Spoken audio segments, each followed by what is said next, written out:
Ibu Saudara, Shalom. Apa kabar semuanya? Sangat dikasih Tuhan, amin. Oke, ya, cuaca di luar sana agak sedikit tidak baik, hujannya cukup deras, tetapi kita di sini bisa menikmati ya kan kehadiran Tuhan, amin. Nah, Bapak Ibu Saudara dikasih Tuhan, beberapa waktu ya yang lalu kita sudah merayakan momen yang luar biasa. Kita merayakan Paskah, ya.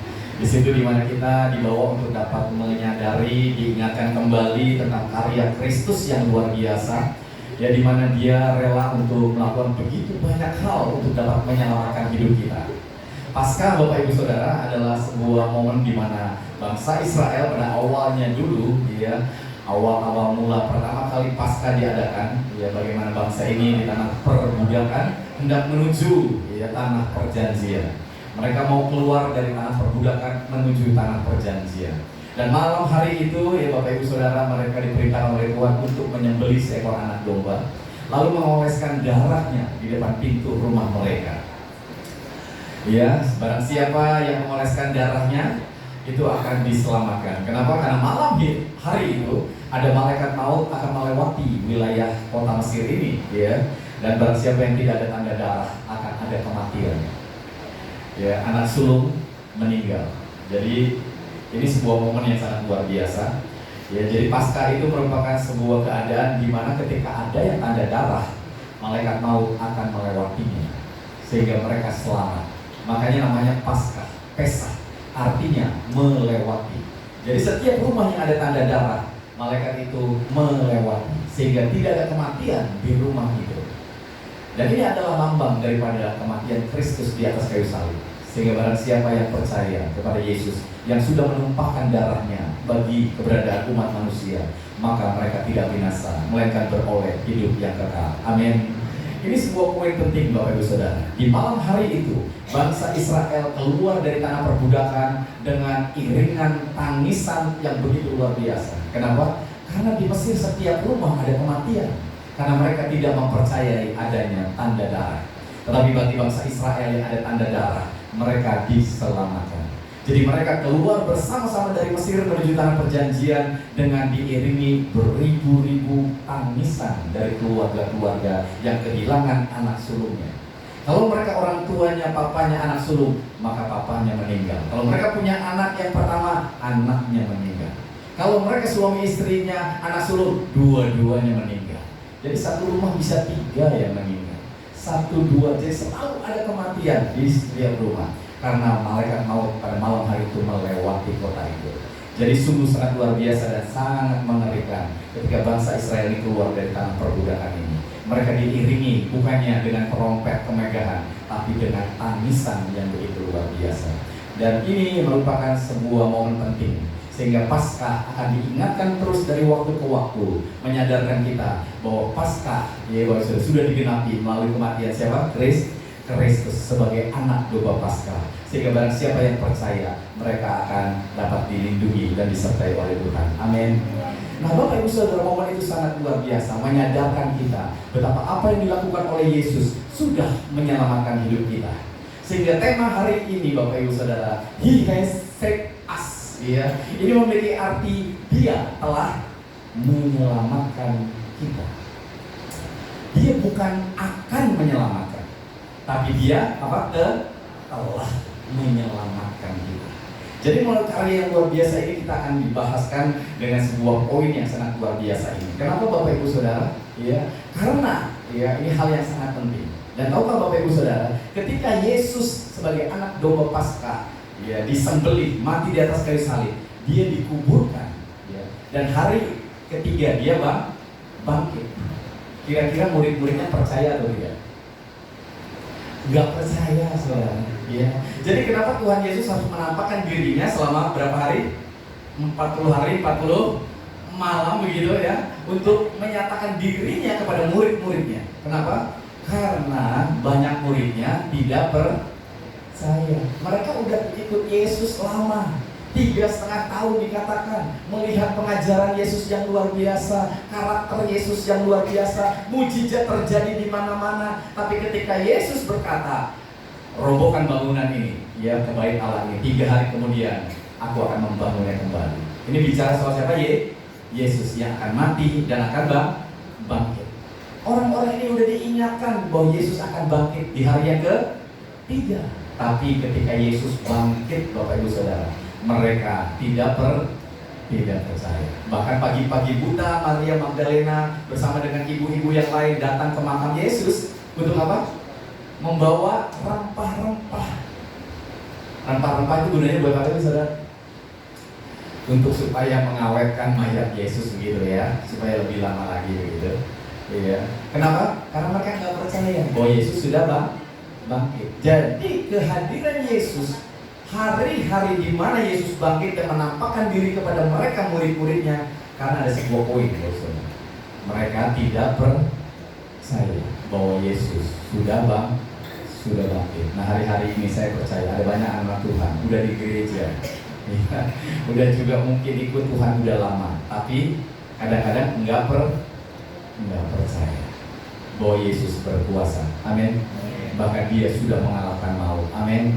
Bahwa dia sudah melakukan begitu banyak perkara yang luar biasa supaya Bapak Ibu Saudara diselamatkan. Jadi hari ini saya mau ingatkan Bapak Ibu Saudara, tema dia telah menyelamatkan kita akan menjadi tema yang memberkati kita. Amin. Jadi singgah dengan saudara katakan, kamu pasti diberkati Tuhan yang luar biasa. Amin. Haleluya. Ya, kasih tepuk tangan untuk Yesus kita yang luar biasa. Nah, kita buka di dalam Titus pasal yang ketiga ayat yang kelima. Dikatakan di sini di dalam Titus pasal yang ketiga ayat yang kelima, ya, Titus 3 ayat yang kelima. Pada waktu itu dia telah menyelamatkan kita, bukan karena perbuatan baik yang telah kita lakukan, tetapi karena rahmat-Nya oleh permandian kelahiran kembali dan oleh pembaharuan yang dikerjakan oleh Roh Kudus. Puji nama Tuhan. Kita ternyata dikatakan ya bahwa Yesus telah apa? Menyelamatkan kita. Kata-katanya telah atau akan? Telah. Dia telah menyelamatkan kita. Jadi artinya Bapak Ibu Saudara, bagi kita orang yang percaya, Yesus sudah menyelamatkan hidup Bapak Ibu Saudara. Amin. Engkau sudah diselamatkan. Dan yang jadi keyakinan kita yang luar biasa bukan karena perbuatan baik kita. Jadi Bapak Ibu Saudara diselamatkan bukan karena engkau sudah berbuat baik, bukan karena engkau sudah melakukan begitu banyak kebaikan, tetapi dikatakan tetapi karena rahmat-Nya, ya, oleh karena anugerah Tuhan dalam kehidupan kita. Jadi kita tidak dapat menyelamatkan diri kita sendiri dengan perbuatan baik kita. Amin. Kita diselamatkan karena apa? Karena semata-mata kasih karunia Tuhan dalam hidup kita. Karena belas kasihan-Nya datang dalam hidup kita. Kita manusia, ciptaannya Bapak Ibu Saudara. Untuk menjadi ciptaan yang baru, kita tidak bisa untuk menjadikan kita baru. Ciptaan tidak bisa menciptakan dirinya sendiri, tetapi Tuhan dapat melakukannya dengan menciptakan kita menjadi pribadi yang baru. Sehingga dikatakan yang lama sudah berlalu, sesungguhnya yang baru sudah datang. Dan barang siapa yang percaya kepadanya Bapak Ibu Saudara, engkau adalah ciptaan baru. Amin. Sehingga ini harus menjadi keyakinan yang kuat dalam diri kita bahwa Dia telah menyelamatkan kita. Kita ini bait suci Bapak Ibu Saudara, dan bait suci tidak dapat membangun dirinya sendiri. Harus ada yang membangunkannya, ya. Dan Dia adalah pembangun daripada kehidupan bait suci yang sesungguhnya. Amin. Sehingga dengan demikian kita sadar ya bahwa ternyata kita diselamatkan bukan karena apa yang kita lakukan. Karena kita tidak bisa melakukan apapun Bapak Ibu Saudara untuk menyelamatkan diri kita.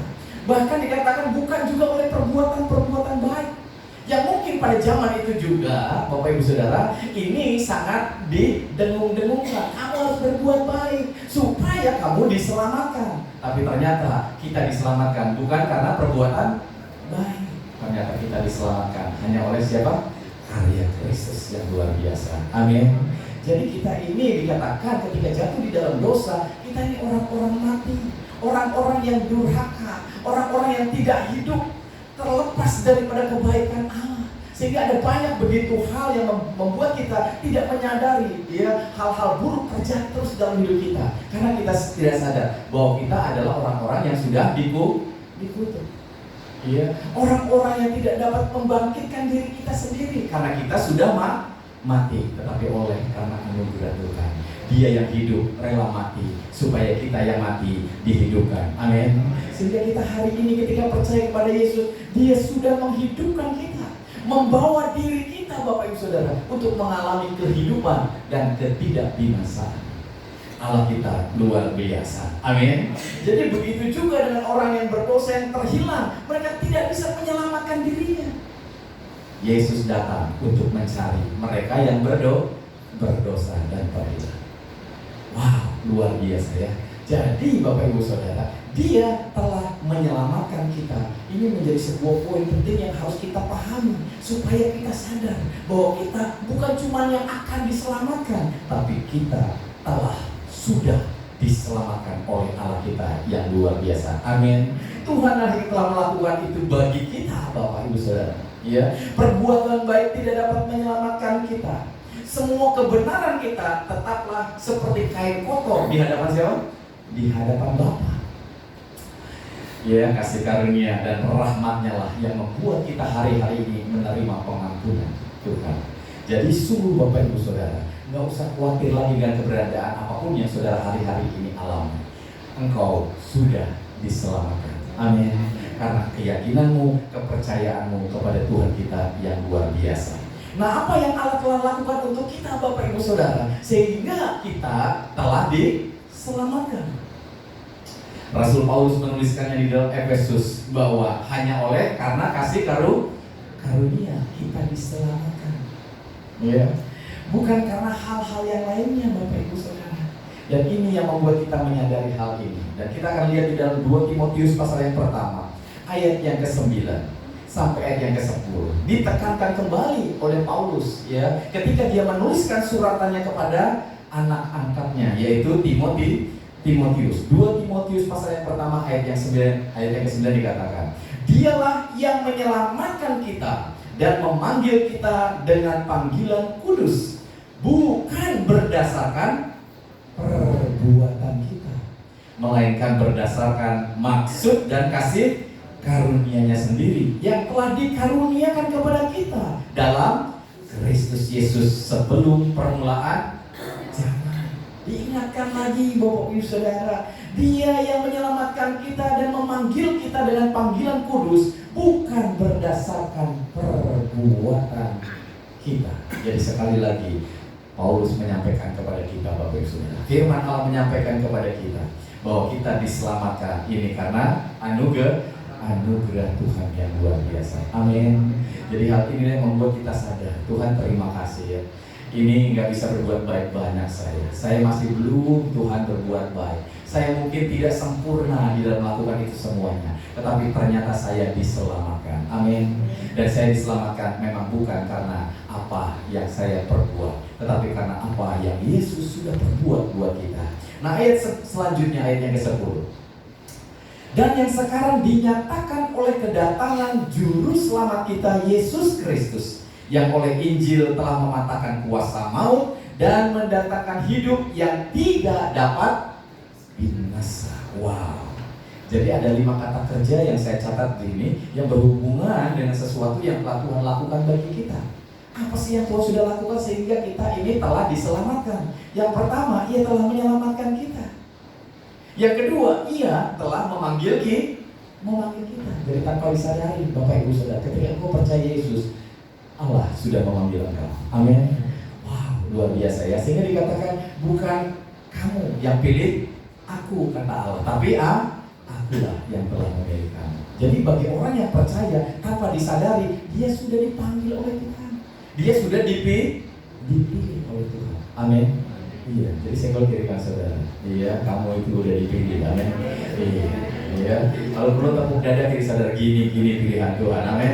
Haleluya. Iya. Haleluya. Ya. Jadi ada keburukan apapun orang lain ngomong sama kita, nggak usah khawatir. Kita udah dipilih oleh Tuhan. Ya. Ini menjadi sebuah kekuatan dalam diri kita. Ya, supaya kita sadar apapun yang terjadi hari-hari ini, kita ingat ada Tuhan yang sudah memanggil kita, sudah memilih kita. Dan yang ketiga, Ia telah mengaruniakan kepada kita anugerahnya di dalam Yesus Kristus. Dia sudah memberikan anugerah itu dalam hidup kita. Anugerah keselamatan itu diberikan. Keselamatan dari bahasa aslinya itu memiliki arti, Bapak Ibu Saudara, disembuhkan, dipulihkan, Bapak Ibu Saudara. Wow, jadi dia memberikan begitu banyak hal dalam diri kita supaya kita mengalami bukan cuma sekedar nanti mati masuk surga, tetapi juga pemulihan, kesembuhan, ya. Yang hal-hal yang Bapak Ibu Saudara perlukan hari-hari ini di dalam keberadaan hatimu dan pikiranmu serta tubuhmu, Allah sanggup memberikannya dalam hidup kita. Karena Yesus yang sudah menanggung segalanya bagi kita. Yang lainnya Bapak Saudara, Ia telah mematahkan maut, sehingga dikatakan di situ mematahkan kuasa maut dan mendatangkan hidup yang tidak dapat binasa. Ia telah mematahkan maut. Ya, sehingga dikatakan, hei maut, di mana sengatmu? Udah gak ada lagi. Amin. Bagi anak-anak Tuhan yang percaya, maut sudah tidak lagi bisa mengganggu keberadaan hidup saudara. Maut adalah yang memiliki arti keterpisahan dari Allah. Udah gak bisa lagi. Ketika engkau percaya sama Yesus, engkau dan seisi rumah tanggamu ada di dalam perlindungan Tuhan. Amin. Dan tidak ada lagi Bapak Ibu Saudara kuasa-kuasa yang bisa memisahkan engkau daripada kasih Allah yang luar biasa. Ia telah mematahkan maut dan kematian. Jadi ini merupakan sebuah poin penting untuk menyadarkan kita bahwa Dia telah menyelamatkan kita. Dia sudah melakukan hal-hal yang luar biasa ini, Bapak Ibu Saudara. Ya, ini sesuatu yang dahsyat ya. Ia telah mendatangkan kehidupan yang tidak dapat binasa. Jadi sebuah kehidupan yang harusnya kita sadari, Tuhan sudah memberikan sesuatu yang sangat luar biasa dalam hidup kita. Amin. Amin.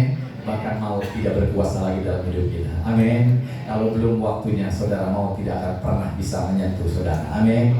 Kecuali Tuhan yang menarik saudara. Amin. Kecuali Tuhan yang sayang sama saudara untuk menyelamatkan saudara, untuk dapat menikmati hidup bersama dengan Tuhan. Amin. Tidak ada yang dapat lagi memisahkan kita, Bapak Ibu Saudara.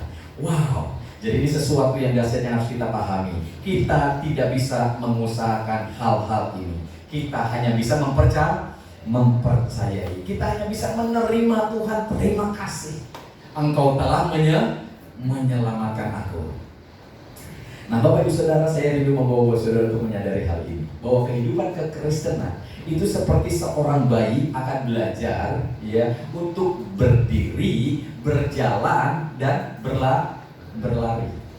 Seorang bayi ketika dia mau berdiri, dia harus belajar duduk dulu, Bapak Ibu Saudara. Kalau duduknya udah tegak, dia bisa berdiri, dia bisa berjalan, dan kemudian dia bisa berlari. Nah kehidupan Kristen juga sama. Dimulai dengan duduk, istirahat dulu di dalam karya Kristus. Ketika kita menyadari Yesus sudah menyelamatkan hidup kita dengan karyanya yang luar biasa, dan kita menerima itu dengan penuh rasa syukur dan menyadari Tuhan terima kasih atas kematian di atas kayu salib bagiku, ini akan membuat kita mampu berdiri dan berlari di dalam kehidupan kekristenan kita. Amin. Seberapa baik kita berjalan dan berlari ini tergantung pada seberapa baiknya kita duduk beristirahat di dalam karya Kristus yang sempurna.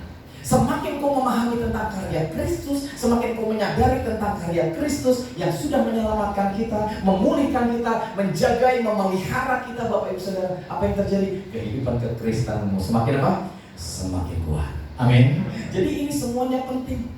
Ini semuanya bukan terjadi ketika kau didoakan oleh hamba Tuhan yang luar biasa, tetapi ini diperoleh karena kau memahami tentang Kristus dan karyanya yang luar biasa.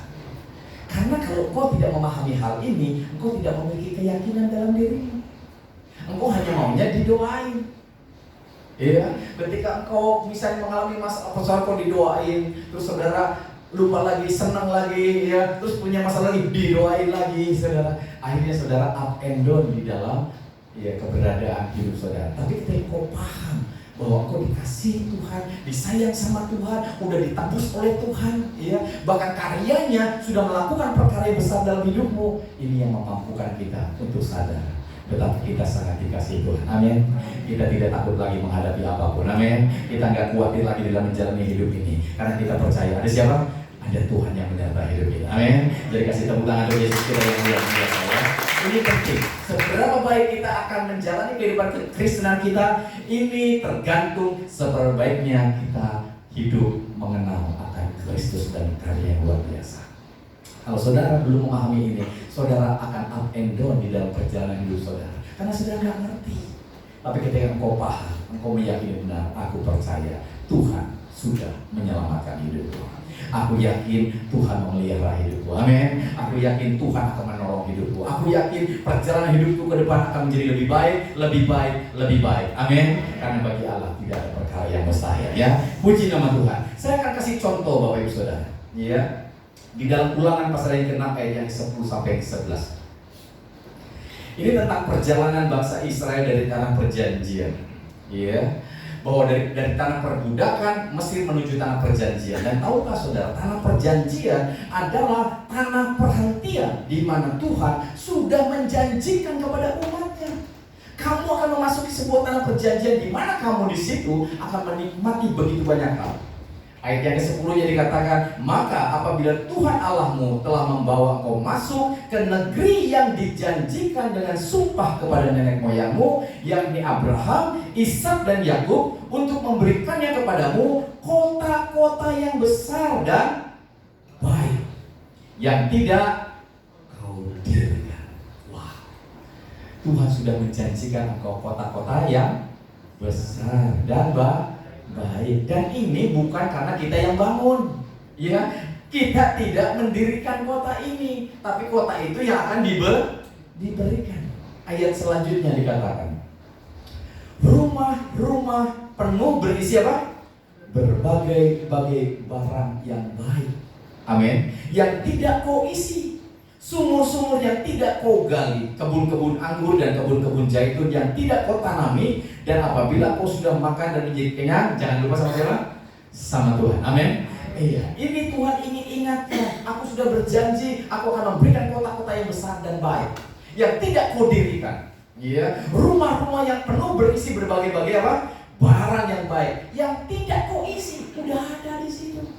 Jadi bangsa Israel pada waktu itu dari tanah Mesir, dari tanah perbudakan menuju tanah perjanjian, dia harus memasuki tanah perjanjian ini. Dan di situ Allah sudah menyediakan apa yang mereka perlukan. Semuanya sudah tersedia. Amin. Kalau saudara masuk di sebuah perumahan, ada yang namanya rumah contoh. Rumah contoh adalah rumah yang paling baik sebagai contoh yang ada di perumahan itu. Dan biasanya dalamnya udah apa? Penuh dengan barang-barang. Udah full furnish katanya, ya. Dapurnya udah ada, tempat tidurnya udah ada, meja makannya, sofanya, televisinya, ya mungkin apa, CCTV-nya dan lain sebagainya. Udah ada semuanya. Orang datang ke situ tinggal bawa badan dan bawa koper baju aja. Itu yang sudah disediakan dalam hidup saudara. Enggak ada yang amin? Iya, sudah amin ya. Tuhan sudah menyediakan yang kayak gitu ini.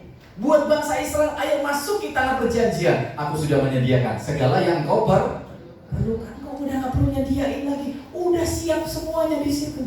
Ayo tinggal masuk aja. Wah, luar biasa ya. Allah sudah menyediakan. Tapi tahukah saudara? Iya, bangsa Israel selama 40 tahun muter-muter hidup di padang belantara. Mereka gak bisa masuk. Harusnya mereka beberapa langkah lagi masuk, mereka nggak jadi masuk. Tuhan bilang masuk, nggak jadi masuk. Kenapa Bapak Saudara? Karena ketidakpercayaan. Jadi ketika kita diperdengarkan Tuhan sudah menyelamatkan kamu, Tuhan sudah menyediakan segala yang kamu perlukan. Mungkin di gereja kita berkata amin gitu, pas pulang nggak percaya lagi, ya kan begitu. Pas pulang, pohodoi gitu. Tadi Pak Jaki ngomong apa ya gitu, lupa lagi. Sama oleh bangsa Israel, aku sudah menjanjikan sebuah tempat yang luar biasa, tanah perjanjian, tempat yang besar, kota yang baik, di mana rumah-rumahnya sudah tersedia, udah diisi barang-barangnya, full, kebun anggurnya, galian sumurnya udah bagus semuanya. Kamu tinggal masuk doang. Mungkin mereka berkata, puji Tuhan, ayo kita ke sana. Pas mau memasuki ke sana, mereka tidak percaya. Kenapa? Karena ternyata orang-orang yang di sana dikatakan badannya tinggi besar. Ada laporan dari mata-mata ini bahwa jangan masuki, di sana itu orang yang tinggi gede. Kita ini kayak belalang katanya. Kita pasti kalah, kita pasti hancur. Yang satu berkata, tapi Tuhan ngomong kita harus masuk. Yang satunya lagi ngomong, nggak bisa, kita pasti hancur. Sayangnya bangsa Israel lebih percaya kepada omongan-omongan yang negatif ketimbang omongan-omongan yang positif sesuai dengan firman Allah. Akhirnya bangsa ini muter 40 tahun di padang belantara. Mereka menolak untuk percaya bahwa Tuhan telah menyediakan segala yang mereka perlukan. Ini yang membuat mereka akhirnya tidak dapat menikmati itu, Bapak Ibu Saudara, bahwa Tuhan sudah menyelesaikan pekerjaannya di atas kayu salib untuk kita sempurna. Amin. Sehingga kita hanya tinggal menerima, mempercayai, jalani hidupmu hari-harimu, dan kau bisa melihat pertolongan Tuhan terjadi. Amin. Tapi ada banyak orang gak percaya. Iya. Jadi pada masa itu Bapak Ibu Saudara, keadaannya seperti itu yang membuat mereka akhirnya banyak yang mati di padang belantara karena ketidakpercayaan mereka. Nah, pada masa ini ada orang-orang yang mengaku dirinya percaya masih tidak dapat percaya bahwa karya Yesus benar-benar sudah selesai, sudah digenapi dan sudah diselesaikannya dengan sempurna, Bapak Ibu Saudara. Banyak kita tidak memahami hal ini, sehingga banyak hal yang membuat kita tidak menyadari hal ini. Coba lihat di dalam Ibrani pasal yang keempat, Bapak Saudara.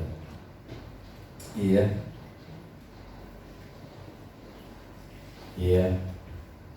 Dikatakan di situ Ibrani 4 pasal yang ke-7. Ibrani 4 ayat yang ke-7.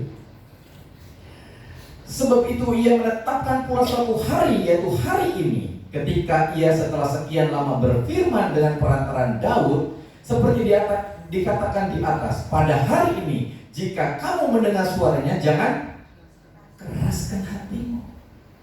Jadi ternyata orang-orang ini sudah mendengar tentang janji Tuhan yang luar biasa ini. Kamu akan memasuki tanah perjanjian, di mana kamu akan memiliki itu, menikmati itu, sebuah kota yang besar, yang baik, rumah-rumah yang baik, yang sudah diisi penuh, kebun anggur yang baik. Itu semuanya sudah disediakan buat kamu.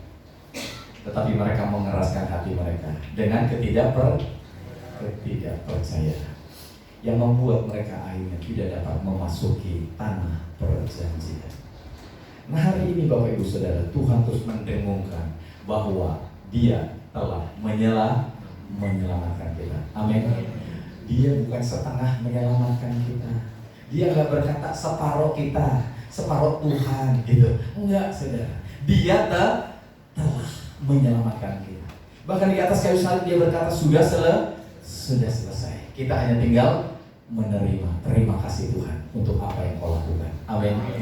Jadi ini poinnya Bapak Ibu Saudara. Nah, ketika mereka tidak mempercayai hal itu, mereka tidak dapat memasuki tanah perjanjian yang padahal sudah ada di depan mata mereka. Keberhasilan itu sudah ada di depan mereka. Iya. Jadi ini seringkali terjadi dalam hidup kita. Jadi hari-hari ini jangan tidak percaya. Amin. Jangan keraskan hatimu. Amin. Jadi saya memberikan saudara, jangan keraskan hatimu. Amin. Percaya Tuhan aja. Amin. Tuhan sudah menyelesaikan segala sesuatunya. Amin. Iya, berikan tepuk tangan untuk Yesus kita ya. Haleluya. Kenapa Bapak Saudara mereka nggak percaya, Bapak Saudara? Karena banyak mereka sudah berusaha, ya, dengan caranya sendiri untuk menggenapi karya yang sudah digenapi. Mereka coba berusaha, kayaknya belum begini. Kita harus coba lagi dengan usaha kita untuk supaya meraih apa yang harusnya kita raih. Tuhan berkata, masukin aja. Ya, udah masuk aja. Tahukah Bapak Ibu Saudara, mereka ketika zamannya Yosua setelah 40 tahun kemudian, hanya orang-orang muda yang bisa masuk ke sana. Orang-orang tuanya udah nggak bisa masuk lagi. Dikatakan orang-orang yang baru disunat, dikatakan di situ, yang bisa memasuki karena mereka mempercayai sebagaimana Yosua percaya. Hanya orang-orang ini yang akhirnya masuk ke situ. Ketika mereka masuk ke situ, ke tanah perjanjian pun, orang yang tinggi besar itu ternyata mereka sudah berperang dengan diri mereka sendiri. Jadi mereka datang hanya tinggal merebut aja masuk. Mereka nggak ikut berperang. Karena yang berperang siapa? Yesus yang berperang, Allah yang berperang. Amin. Wow. Jadi mereka hanya datang tinggal menguasai, menjara semua barang harta yang ada di tempat itu. Karena mereka sudah berperang dengan bangsanya sendiri. Bagi Allah tidak ada perkara yang mustahil. Seringkali Bapak Saudara, ini juga yang menjadi kesulitan kita. Kalau saudara mau buka usaha, misal sebut aja usaha restoran. Lalu saudara mau buka usaha restoran, apa yang terjadi saudara?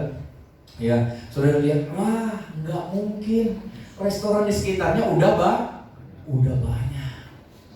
Yang tadi mau buka restoran enggak jadi lagi. Enggak percaya Yesus bisa memberkati usahanya. Amin. Iya. Yang mau buka menjadi agen asuransi, wah dicek di Karawang mah semua orang udah jadi agen asuransi, ya kan begitu. Mana mungkin bisa berhasil, ya? Mana mungkin bisa sukses gitu.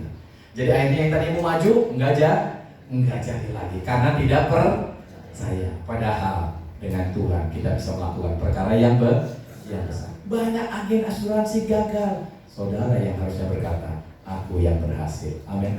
Banyak rumah makan yang besar gagal. Mungkin saudara bisa berkata, biarpun rumah makanku kecil, tapi rumah makanku disertai oleh Tuhan. Amin. Iya. Ini yang membuat kita akhirnya menyadari Bapak Ibu Saudara dan memiliki sebuah keyakinan, keberanian untuk dapat melakukan hal-hal yang sangat luar biasa. Tetapi bangsa Israel mundur, nggak mau lagi masuk ke tanah perjanjian, gara-gara ngelihat yang besar. Wah, lawannya gede. Mau buka apotek, wah di sini apoteknya gede. Mau buka rumah sakit, wah rumah sakit udah gede-gede. Akhirnya nggak jadi bukanya, saudara. Iya.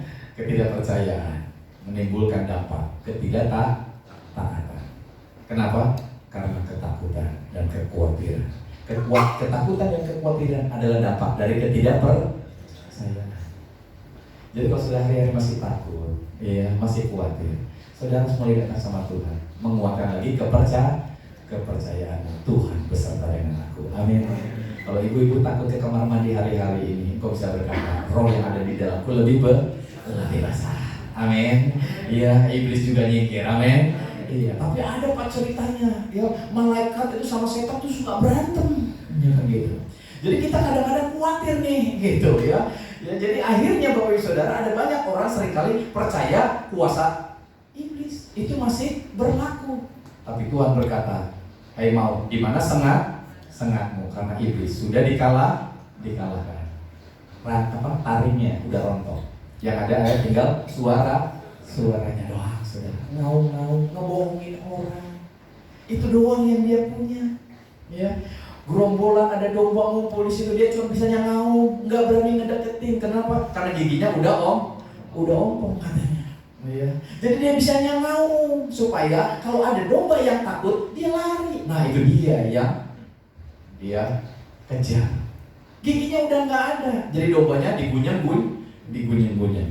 Kalau rumah tanggamu masih digunyang-gunyang, ya saudara. Kalau usahamu masih digunyang-gunyang, punya pergumulan yang begitu berat, engkau tanpa sadar sudah mengalami ketakutan, dan iblis mengejar engkau. Dia mungkin tidak membinasakan engkau, membunuh engkau, tapi membuat masalah dalam kehidupan saudara. Jadi nggak usah takut, amin. Karena roh yang ada di dalammu lebih besar. Senggol kirikan saudara, nggak usah takut, amin. Nggak usah khawatir, roh yang ada dalam kita lebih besar, amin. Ya, kasih tepuk tangan bagi Yesus yang luar biasa ya. Jadi akibat dari ketidakpercayaan kita terhadap bahwa Yesus sudah melakukan karya yang besar, ini menimbulkan ketidaktaatan. Ketidaktaatan adalah dampak, sebagaimana ketakutan dan kekhawatiran adalah dampak dari ketidakpercayaan yang membuat engkau untuk melangkah pun nggak berani, masuk nggak berani, gitu. Iya, lakukan nggak berani, ayo buka nggak berani, saudara. Kenapa tidak memiliki keyakinan? Tapi saya ingin sampaikan hari ini Bapak Ibu Saudara, Tuhan telah menyelamatkan kita. Amin. Dia melalui karyanya yang luar biasa sudah menyelamatkan kita. Ya, jadi mereka masih coba hari-hari ini banyak orang berusaha untuk menghasilkan sesuatu dengan kekuatan mereka. Mereka berusaha untuk menghasilkan kesembuhan. Mereka berusaha untuk menghasilkan keberhasilan. Mereka berusaha untuk menghasilkan kemenangan. Padahal Tuhan sudah berkata, aku sudah menggenapi segala sesuatu yang harus digenapi. Kita nggak bisa lagi menggenapi apapun. Kita hanya tinggal menerima. Amin. Dia sudah menyelesaikan segala sesuatu yang harus diselesaikan. Enggak ada lagi yang bisa kita lakukan untuk menyelesaikan karya itu. Enggak bisa. Ya, kita sudah, ya Tuhan sudah melakukan sesuatu, memberikan kemenangan kepada kita. Dan dia sudah memenangkan pertandingan itu. Tidak ada lagi yang bisa kita lakukan untuk memenangkan pertandingan karena dia sudah memberi. Makanya kita mendapatkan kemenangan itu melalui apa yang Tuhan Yesus sudah lakukan. Amin. Dan tahukah Bapak Ibu Saudara, kita dikatakan lebih dari pemenang karena dia yang perang, kita yang dapat hadiahnya. Amin. Dia yang bertanding, kita yang dapat kemenangannya. Makanya ini yang Tuhan sudah lakukan. Kita masih coba untuk menggenapi untuk apa yang sudah dia genapi. Ayo kita lakukan sesuatu supaya Tuhan melakukan sesuatu buat kita. Udah. Ayo berusaha sesuatu untuk supaya Tuhan bergerak melakukan sesuatu. Tuhan bilang, udah. Ayo kita raih kemenangan. Bahkan yang lebih parahnya lagi Bapak Ibu Saudara, kita berusaha mengalahkan iblis yang sudah dikalahkan. Makanya banyak saudara kadang-kadang kalau diajar bahwa iblis belum dikalahkan, ketika saudara punya rumah baru, saudara tengking-tengking nggak tuh rumah saudara? Yesus jangan gitu, keluar iblis gitu kan gitu ya. Kenapa? Karena saudara merasa iblis belum dikalahkan. Saudara akan berusaha untuk mengalahkan dia. Padahal Tuhan berkata melalui kematiannya di atas kayu salib, iblis sudah dikalahkan. Amin. Hai maut di mana sengatmu, udah nggak ada lagi.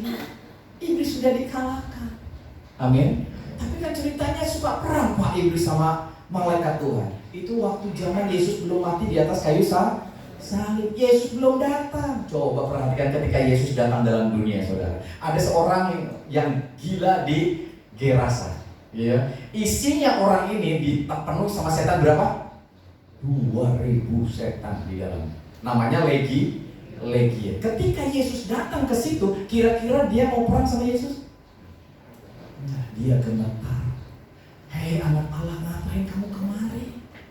Lalu dia berkata, izinkan saya pergi ke babi-babi itu. Kata Tuhan, ya dia aja pergi sana. Masuk ke babi-babi karena ketakutannya terhadap siapa? Yesus. Dan roh yang luar biasa ini sudah hadir dalam diri saudara. Sehingga Rasul Paulus menyampaikan, hidupku bukannya aku lagi, melainkan siapa? Kristus yang hidup di dalam aku. Amin. Jadi kalau udah ada Kristus, kira-kira perlu perang lagi sama iblis? Nggak perlu. Nyium baunya Yesus di dalam hidup saudara aja dia udah gemetar. Amin. Iya, jadi kalau misalnya saudara hari ini coba untuk mengalahkan iblis, nggak bisa. Jadi cukup saudara datang ke situ aja, iblis udah gemetar, dia udah lari saudara. Amin. Jadi kita nggak perlu tekan-tekin untuk hal-hal yang sepele. Amin. Iya, karena iblis sudah dikalahkan. Kita cukup berdoa, menyertai, melindungi kehidupan keluarga kita. Amin. Karena kita yakin Tuhan telah mengalahkan iblis. Amin. Kasih tepuk tangan untuk Yesus kita yang luar biasa ya.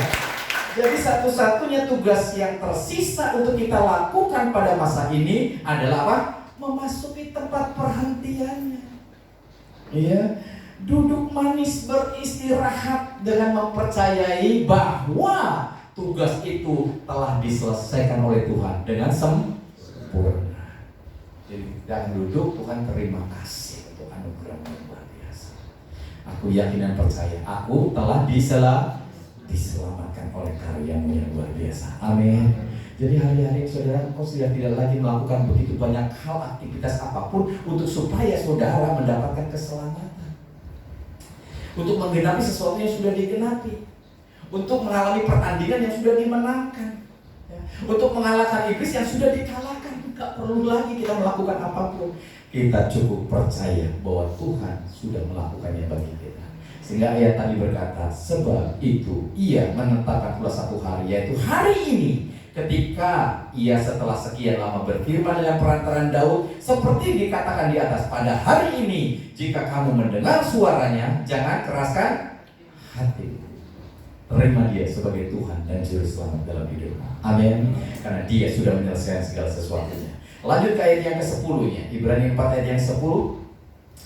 Dikatakan di situ, sebab barang siapa telah masuk ke tempat perhentiannya, ia sendiri telah berhenti dari segala pekerjaannya. Sama seperti Allah berhenti dari pekerjaannya. Engkau sudah berhenti. berhenti mempercayai Yesus sebagai Tuhan dan Juru Selamatmu. Amin. Sehingga kau menjalani hari-harimu, membangun rumah tangga, membangun pekerjaan, mengurus anak-anak, melakukan begitu banyak aktivitas dengan keyakinan Tuhan sudah menyelesaikan segala sesuatunya dalam hidup kita. Amin. Kita dengan keyakinan Tuhan beserta dengan kita. Dengan keyakinan Tuhan sudah mendahului dalam segala perkara kita. Amin. Sehingga kita akan melakukannya dengan penuh sukacita. Dan apapun yang saudara lakukan dengan penuh sukacita, dampaknya luar biasa. Kalau saudara bekerja, melakukan pekerjaan yang saudara sukai, itu orang bilang seperti tidak bekerja. Amin. Kita melakukannya dengan sukacita, senang. Orang bilang dulu gak ada capek-capeknya ya. Enggak lah, senang. Amin. Istri saya suka dengan tanaman, bunga. Saya juga sama. Ya kadang-kadang dari pagi sampai sore itu di kebun aja gitu kan, di depan halaman rumah ngerjain. Terus kita bilang, "Mah nggak capek?" Enggak, senang gitu. Karena dia melakukan dengan sukacita. Coba kalau dia nggak suka, saudara, ngangkat satu pot aja udah ngegerutunya minta ampun. Amin. Iya. Baru mau disuruh, "Ayo ke pasar." Ke sore yang bahasa gitu ya. Nggak ada sukacita karena dia lakukan karena terpaksa.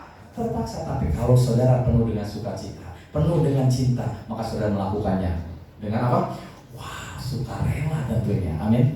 Iya, ini seperti saudara sedang lagi jatuh cinta. Amin.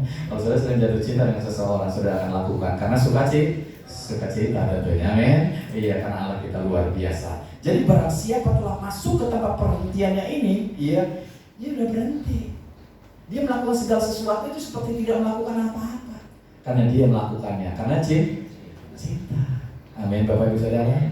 Iya, kalau anak-anak cinta sama orang tuanya, engkau melakukannya dengan penuh sukacita. Tapi kalau enggak, engkau akan melakukannya dengan sumur. Iya, apalagi suruh nimba air itu di belakang rumah. Iya kan begitu. Ya saya lagi. Ya kan begitu. Kalau saudara melayani dengan sukacita, maka saudara akan melakukannya dengan sukacita. Tapi kalau saudara enggak sukacita, sukarela, Bapak Saudara, maka yang terjadi saudara melakukannya karena terpaksa. Gua lagi ya katanya begitu. Iya, gitu. Kepaksa dia ngelakuinnya. Tapi kalau dengan sukacita dijadwal, wah puji Tuhan, gua dapat lagi, ya kan? Ini sesuatu yang berbeda tentunya. Jadi hari ini Bapak Ibu Saudara, saya ingin ingatkan sekali lagi, inilah yang Tuhan Yesus sudah lakukan buat kita. Nah, ayat yang ke-11 yang terakhir. Ya, karena itu baiklah kita berusaha untuk masuk ke dalam perhentian itu, supaya jangan seorang pun jatuh karena apa? Mengikuti contoh ketidaktaatan itu juga. Jadi bangsa Israel itu nggak bisa masuk ke tanah perjanjian karena mereka tidak taat karena mereka tidak percaya bahwa mereka akan bisa memasuki tanah perjanjian itu. Iya, baiklah berusaha untuk masuk ke dalam perhentian. Jadi kita harus masuk ke dalam sebuah keadaan di mana aku mempercayai Tuhan sebagai Tuhan dan Juru Selamat dalam hidupku. Amin. Jadi hari-hari saudara hanya tinggal memasuki itu aja, area di mana saudara bisa menikmati aura kepercayaan itu lebih banyak lagi. Amin. Di mana saudara bisa menjalin hubungan dengan Bapa di surga. Amin. Saudara bisa mengalami keintiman dengan Bapa di surga. Ini poin penting supaya tidak ada lagi ketakutan. Tidak ada lagi kekhawatiran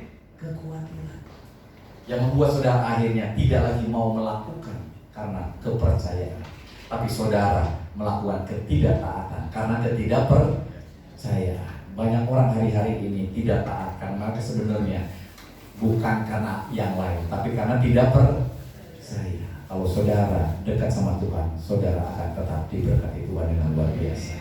Kalau saudara datang ibadah, saudara akan diberkati Tuhan dengan luar biasa. Kalau saudara terus berdoa, saudara bisa menikmati hadirat Tuhan dengan luar biasa. Amin. Kalau saudara terus mempercayai, usahamu diberkati Tuhan dengan luar biasa. Amin. Ada banyak orang tidak mau melakukan itu, kenapa? Karena mereka nggak percaya. Karena kalau percaya, wah senang banget. Apalagi ini kalau dilakukan karena cinta, maka saudara akan melakukannya dengan lebih luar biasa. Saya akan akhiri dengan sebuah kisah Bapak Saudara tentang suami istri yang mengalami kesusahan hidup yang luar biasa. Di sebuah negeri, di sebuah kerajaan, dia mengalami kesusahan yang luar biasa. Suatu ketika kerajaan itu mengadakan sebuah sayembara untuk menemukan seorang yang berani ya, di dalam keberadaannya, ya, seorang yang berani, yang luar biasa untuk dapat menghadapi situasi kondisi apapun. Dicari orang berani, ya, dengan biaya, dengan apa, hadiah, ya, 1 miliar rupiah. Wah, kira-kira ada yang berani ya? Semua mengajukan diri, ya, semua yang mengajukan diri, ayo berdiri di sungai yang ada di depan kerajaan. Mereka berdiri semuanya, saudara. Oh, banyak di situ penonton pada ngeriung di situ semua. Tugasnya apa ya? Nyebur ke kali, berenang lewati sungai ini. Wah, gampang kata mereka. Tiba-tiba di kerajaan itu dikeluarin itu ular, itu buaya melewati sungai itu, Bapak Saudara. Kira-kira ada yang berani? Semua, wah, nggak berani. Yang tadi udah siap-siap, nggak jadi. Nggak ada yang berani. Siap, silakan. 1, 2, 3. Nggak ada yang berani. Oke, dinaikin jadi 2 miliar. 1, 2, 3. Tetap nggak ada yang berani. Sampai 5 miliar. Iya. 1, 2, 3. Sepi. Nggak ada yang berani. Tiba-tiba kubiar di ujung sana, saudara. Wah, tepuk tangan semuanya. Berani, luar biasa. Wah, sudah cepet banget dia melewati ini. Ya, ketika udah sampai atas, wah, raja menjabat, kamu luar biasa, kamu pemberani yang luar biasa. Di negeri itu cuma kamu yang luar biasa. Lalu orang itu celingukan, Bapak Ibu Saudara. Tadi siapa yang ngedorong saya ya, katanya begitu. Ternyata dia bukan berani ya. Dia terpaksa. Lalu di ujung sana, istrinya senyum-senyum, saudara. Oh, ternyata dia yang apa? Yang dorongin dia, Bapak Ibu Saudara. Ya, lumayan kata dia, 5 miliar, jangan begitu. Ternyata di dalam keberhasilan seorang suami, ada istri yang mendorong, ada istri yang mendorong. Haleluya, ya. Haleluya. Jangan kasih tepuk tangan.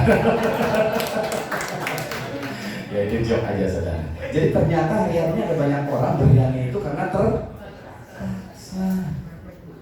Iya. Ya, bukan karena sesuatu yang ada di dalam dirinya. Tanpa disadari, banyak orang Kristen juga melakukan hal yang sama. Mereka melakukan segala sesuatunya karena terpaksa. Ke gereja karena, melayani karena, memberi karena, puji Tuhan ada istri yang selalu mendorong kita. Amin. Haleluya. Ya, jadi moto itu benar, ya, pepatah itu benar, bahwa di balik keberhasilan seorang pria ada istri yang selalu mendorongnya. Haleluya. Ya, puji nama Tuhan. Dengan tepuk tangan untuk Yesus yang luar biasa, ya. Kita akan kepala kita akan berdoa, Bapak Ibu Saudara.